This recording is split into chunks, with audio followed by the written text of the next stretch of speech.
apóstol Pablo, escribiendo a la iglesia de los Corintios, lo dice de esta manera: así que todos nosotros, a quienes nos ha sido quitado el velo, podemos ver y reflejar la gloria del Señor. El Señor, quien es el Espíritu, nos hace más y más parecidos a Él a medida que somos transformados a su gloriosa imagen. Fíjese aquí cómo trabaja el Espíritu y cómo debemos trabajar nosotros. Él, el Espíritu, dice la palabra de Dios, nos hace más y más parecidos a Él. Esta es la parte de Dios, esta es la parte de su Espíritu, esta es la parte de Cristo en nosotros, la esperanza de gloria. Él nos hace más y más parecidos a Él. Y nosotros tenemos nuestra parte de trabajo. Nosotros no nos conformamos, nos transformamos, renovamos nuestra mente, comprobamos su voluntad, leemos su palabra, oramos con la mente, memorizamos su palabra, meditamos en su palabra, comprendemos su palabra, asimilamos su palabra, rendimos la voluntad diariamente, llevamos cautivo cada pensamiento a Cristo, nos ocupamos en las cosas del Espíritu y obedecemos. Hay una operación espiritual que Dios hace en sus seguidores obedientes, los que creen en Él y en su Hijo. Esa operación consiste en mirar, contemplar, admirar, conocer y experimentar a Cristo en nuestra vida. Así, por la obra del Espíritu, se va produciendo una transformación en nuestro modo de ser. Día a día, si solo lo miramos a Él, si usted no mira diariamente a Cristo, ni cree que Él puede transformarle, entonces nada sucederá. Pero si usted lo mira a Él, lo busca a Él, lo mira en oración, en meditación, en contemplación, conversa con Él, lee sobre Él, reflexiona sobre su palabra, escucha la voz interior del Espíritu Santo que va dando órdenes y obedece y pone en práctica todo lo que Él le manda, experimentará en usted la presencia, el poder y el propósito de Jesús en su vida por medio de la fe. ¿Qué podemos hacer para que esta transformación suceda en nuestra vida? En primer lugar, reconocer y confiar en la parte que solo Él puede hacer y enfocarnos nosotros en la parte de las acciones, las obediencias que nos corresponden para que esta transformación suceda en nuestra vida.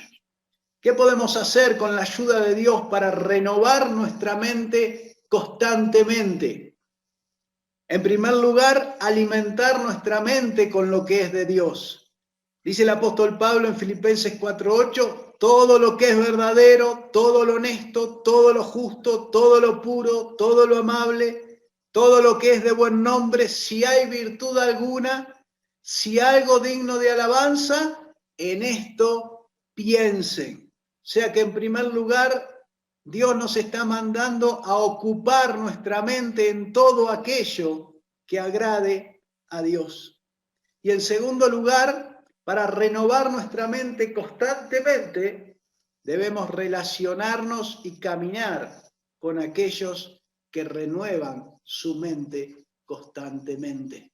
Esto nos permitirá aprender de ellos, esto nos permitirá copiar a ellos, esto nos permitirá descubrir en ellos cómo Dios va renovando sus mentes y nosotros poder seguir el mismo camino. Y finalmente, el objetivo de todo esto que hemos compartido hasta aquí es llegar a comprobar la voluntad de Dios en nuestra vida.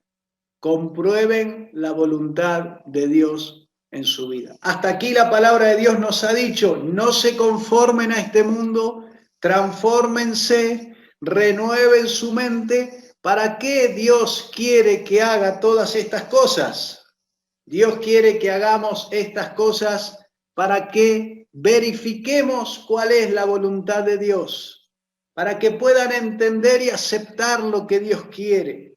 Recorremos las distintas versiones de este pasaje, de esta frase de la palabra de Dios, para descubrir su profundidad, que sepan apreciar lo que Dios quiere, que puedan saber qué es lo que Dios quiere, que experimenten lo que Dios quiere, que prueben lo que Dios quiere, lo que significa discernir y aprobar mediante pruebas, para que comprueben cuál es la voluntad de Dios, para que aprueben lo que Dios quiere.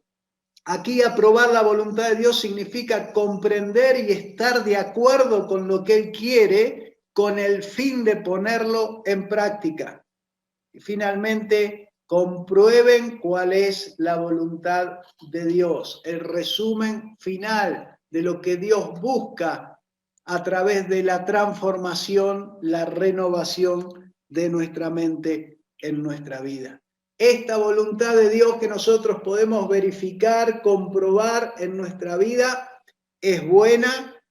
Dios tiene buenos deseos para usted, no quiere su destrucción, Él le ama y está esperando pacientemente que usted vuelva su corazón a Él y quiera renovar su mente. Dios le tiene paciencia. Dios es bueno en todo tiempo. Esta voluntad también es agradable.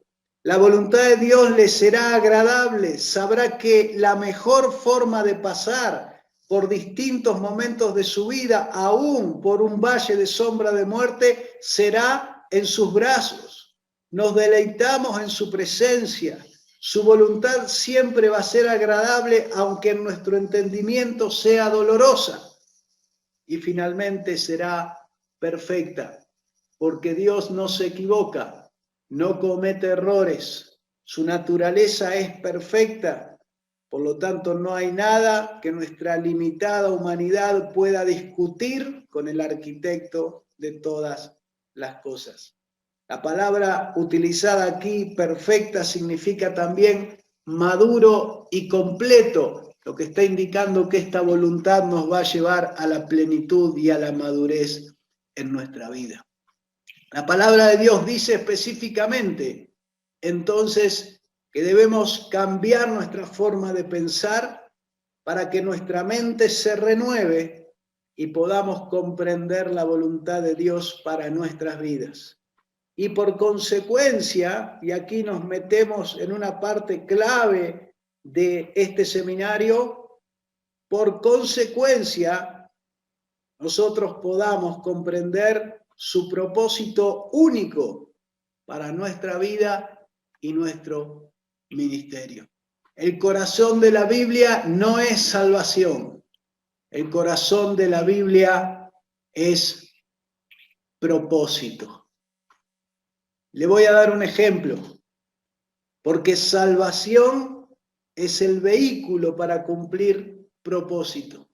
Salvación es el primer escalón, el primer peldaño de la escalera, el final es propósito. Veamos un ejemplo en la palabra de Dios. Propósito de Dios, llevar el evangelio a los gentiles. Traza un plan para cumplir ese propósito. Entonces salva a Pablo, el asesino. Llama a Pablo y coloca en su corazón el deseo de cumplir el propósito de él. Pablo es salvo y descubre su propósito. Pablo cumple su propósito y lleva el evangelio a los gentiles.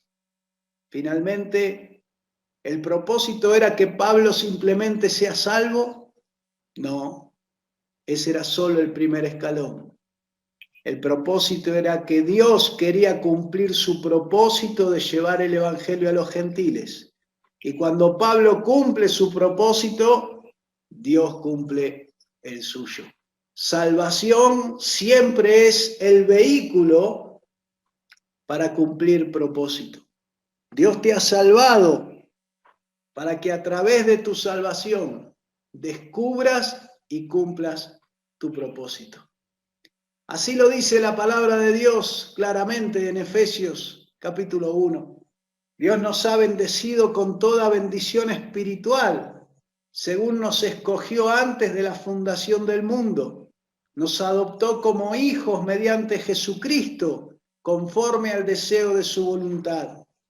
Tenemos salvación y perdón de pecados y nos dio a conocer el misterio de su voluntad, según el propósito de aquel que obra todas las cosas conforme al consejo de su voluntad. ¿A fin de qué? A fin de que nosotros seamos para alabanza de su gloria. Dice un amigo pastor, para un cristiano, una iglesia, estudiar salvación es la base. Es el kinder, es el jardín de infantes, es la sala de uno, no sé cómo lo dicen en su país. Es lo básico. Vivir propósito es la única graduación que Dios desea para un cristiano y para una iglesia. Los 4 pedidos del apóstol Pablo, entonces, para cada uno de nosotros: no se conformen a este mundo, transfórmense, renueven su mente, comprueben la voluntad de Dios para sus vidas. ¿Cuáles serán los resultados de obedecer esto que Pablo y la palabra de Dios nos mandan? Aprender a conocer y experimentar la voluntad de Dios, conocer y cumplir el propósito de Dios para sus vidas, y conocer y cumplir el propósito de Dios para sus ministerios.